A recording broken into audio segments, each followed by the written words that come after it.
Hey friends, welcome back to another fun, super exciting episode of what is this one?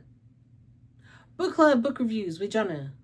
Book Club Book Reviews with Jonah. I don't know. I'm still working on the Book Club Book Reviews with Jonah. I don't know. I don't know how the hand motion thing is going to go with the Book Club Book Reviews, guys, so bear with me. I also would like to apologize in advance for maybe my audio quality not being the best. This is my second record of this video because the last record, my microphone died very, very soon into the video. So, so I'm only a little angry.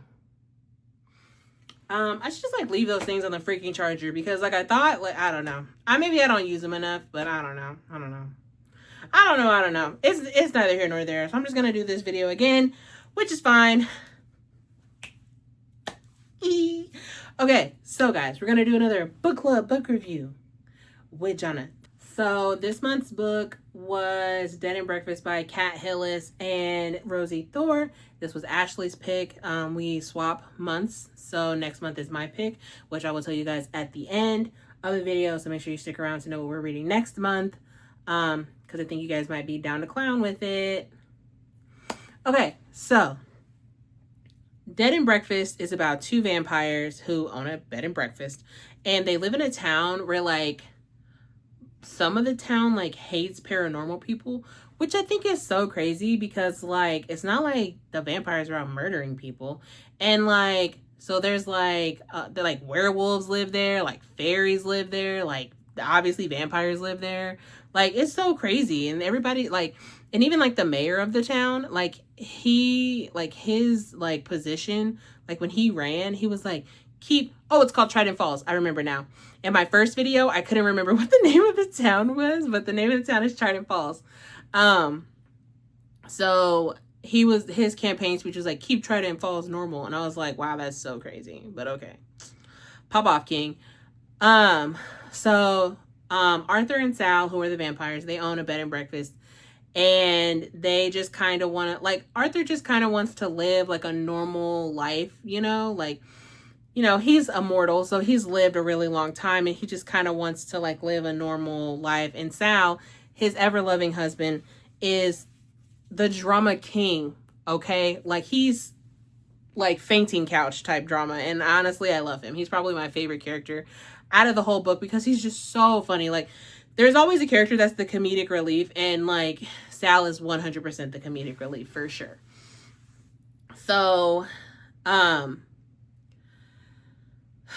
So it starts out with them getting a guest. So their bed and breakfast is kind of dead. Not a lot of people come to Trident Falls to stay there or anything like that.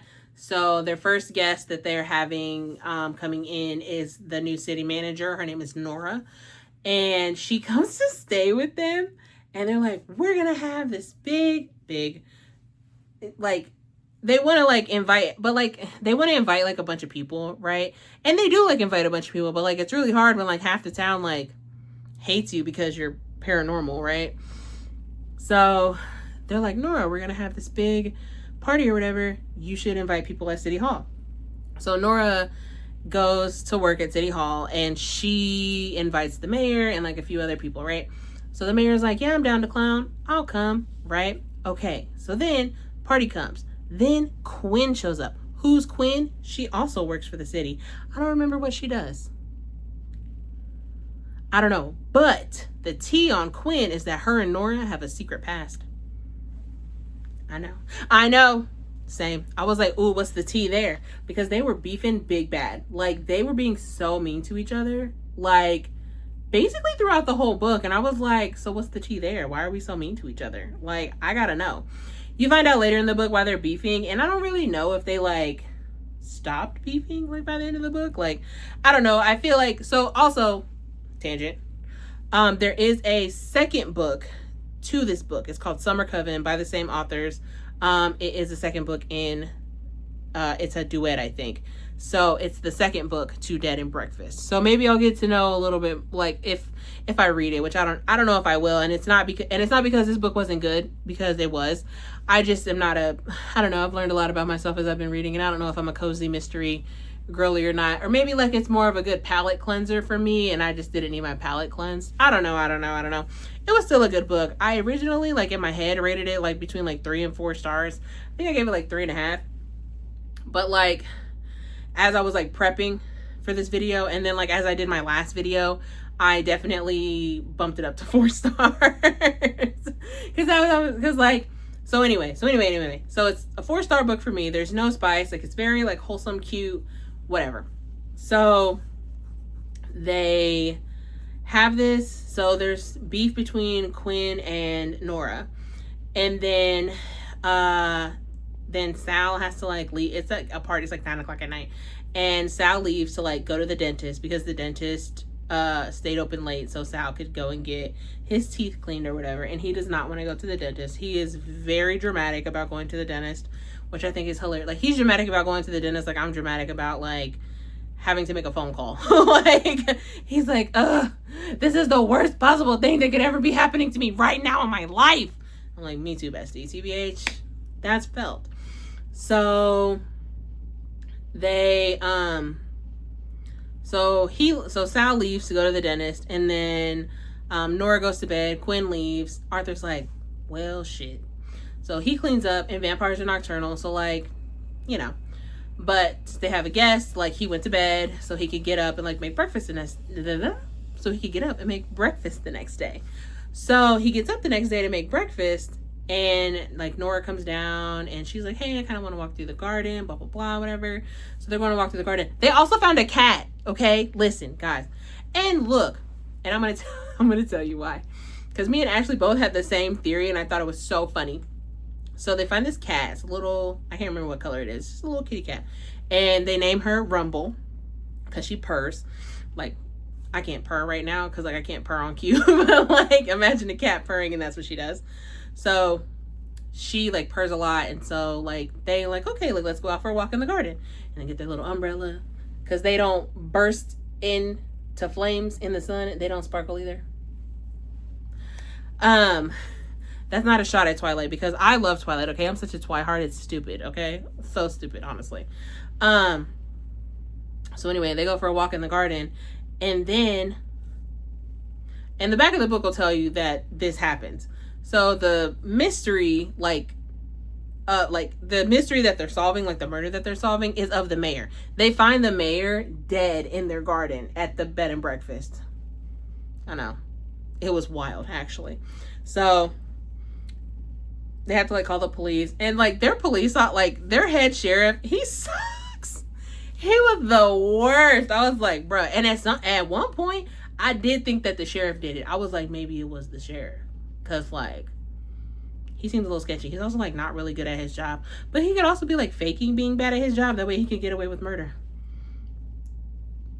But I don't know. So they find that he's dead or whatever. And then Sal ends up getting arrested because turns out my boy doesn't have an alibi because he didn't actually go to the dentist. I know. He didn't actually go to the dentist, so he doesn't have an alibi for when the mayor was killed. And the mayor had 2 bites in his neck. So obviously they're like, he got bit by a vampire, and they're the only 2 vampires who live in town. So, and Sal was the only one without an alibi, so he gets locked up. And of course, while he's locked up, he's being dramatic, which we stand, okay? He was locked up for like an hour, and he's like, Arthur, have you moved on from me? Don't you love me anymore? And he's like, has like playing a fucking harmonica. Like, it's so funny. Honestly, Sal is so funny. Like, he cracks me up the whole time. So they like get Sal out because, you know, he eventually like he's not a person of interest anymore. But Arthur is like, I'm gonna get my man out. And he was like, also, I'm gonna solve this murder because it looks like our sheriff's not gonna freaking solve it. And also, like, this is bad press. This is really bad for our bed and breakfast. And Arthur really wants to like have this bed and breakfast, right? So he is like, okay, I'm gonna solve this. And listen, the Scooby-Doo of it all was great, okay? So Arthur was like taking notes, and like he was going around and like interviewing people, like, well, where were you? What were you doing? Da da da da da da da. And Nora, who was the city manager, now she's acting mayor because the mayor's dead. So she can get them access to like a bunch of like the security cams and blah, blah, blah, and blah, blah, blah. But they also low-key think that Nora is a suspect too. But they also low-key think that Quinn is a suspect too. Okay. There was lots of suspects. And like every suspect like was a red herring, low-key. Like every time you thought like it, like Arthur would explain it and you'd be like, damn, that makes sense. Yeah, it definitely was them. It wasn't them. Every time it was like cleared. And you got to remember the vampire bites. So like, you know what I mean? So then plot twist, they did like, what's it called? Like, teeth impressions or whatever. Like they went and got teeth impressions. Like Arthur had his done because he goes to the dentist, but Sal like had to get his teeth impressions done so they could like match him to like the neck wound on the mayor. And turns out they're not a match for Sal. Who are they a match for? Arthur.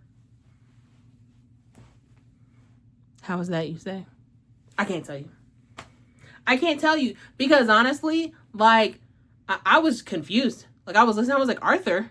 I was like, no. I was like, it can't be Arthur. He's our narrator. And then I was like, well, maybe he's an unreliable narrator. Could be an unreliable narrator. But then I was like, well, it can't. Bro, I was so shook that they, like, locked up Arthur. And Arthur's, like, asked, like they had to get a lawyer who's a werewolf, and Arthur has beef with the werewolf, but only because the werewolf has a successful small business and Arthur doesn't.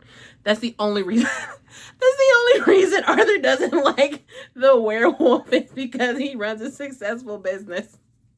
I was like, but people need, like, he runs a coffee shop like the werewolf does. And so I'm like, well, of course he's successful. Like, everybody needs coffee. Not everybody needs a bed and breakfast, right? So it's just so funny. He's like, I just don't trust him. And it's like, why? Like, because he's a werewolf? No, because he has a successful business and Arthur doesn't. And I think that's so funny. So, like, we're just like, oh, like, who is it? Like, who's the murderer? Y'all are going to be so shook when y'all find out who the murderer is. I was 100% was just shook as to who the murderer was. I was like, no way that's who the murderer is. No way. But then, like, as the pieces started coming together, you were like, bro, I was shook. I was like, oh my God, I can't believe it. It was crazy. And like, it was so funny. And oh, this is me and Ashley's theory. I'm gonna have to get her on here one day, so like we can talk about our theories and stuff together. But so our theory was that it was the cat. Now, as a mom of two cats, I didn't want to think it was the cat. But for a second there, I did think it was the cat. I was like, what if the cat's like a shapeshifter or something? And like it has like a human form, and like it killed the mayor and framed Arthur and Sal. And like it just has been a cat this whole time, and nobody will know because it hasn't shapeshifted back into a person. Right? That me and Ashley both had that same thought. But it wasn't Rumble. It wasn't her. She didn't do it. She did not kill the mayor. Y'all, listen, y'all. So that really, me and Ashley were both, she was like, I low-key think it's the cat. I was like, bro, I low-key think it's the cat too. Bro, it was so crazy. I was like, how are we right here all the time? So, that was a lot. So anyway, and then there's like a happily ever after, and they renamed their inn the Dead and Breakfast, and they really like start to lean into like the paranormal of it all and like all that stuff, because Arthur was like trying, like at the beginning he was trying really hard to be like normal at the beginning, like he like wanted to like fit in and be normal in the town. I'm like, bro, you can't like fit in, you're like hundreds of years old, like it's gonna be really hard for you to fit in a town where like you're gonna live longer than everyone else, so like lean into it. So they started to lean into it, which is going to lead into the second book, which is Summer Coven, which I think is already out. I read Dead and Breakfast on Kindle Unlimited. Well, I listened to it, but I also read some of it on Kindle Unlimited. So you can find it on Kindle Unlimited, and you can listen to it. I listened to it on my Libby app. So if you have Libby, that's the library app. It is probably on there. It is mine was kind of a long hold. It was like a month. Like, I think I need to go and take my hold off, because I think last I checked, like, I was still, like, 2 weeks out from a hold, because, like, I had started listening to it, but then I stopped, and then I started doing something else, And oh, then I went to Columbus, so then I couldn't, like, you know, I couldn't listen to it, and then it got returned back to the library. So, and then I was like, oh, well, I'll just put in another request. It was like, you're a month out. And I was like, a month? Oh my goodness. So anyway, 4 stars for me for that book.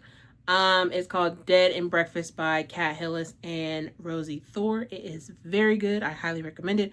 I will put the link below so you guys can go and get it on KU. That way you guys can read it. I don't know if they sell physical copies, but I'll put the Amazon link down in the description. That way you guys can check and see, because I feel like they might, but I'm not 100% positive.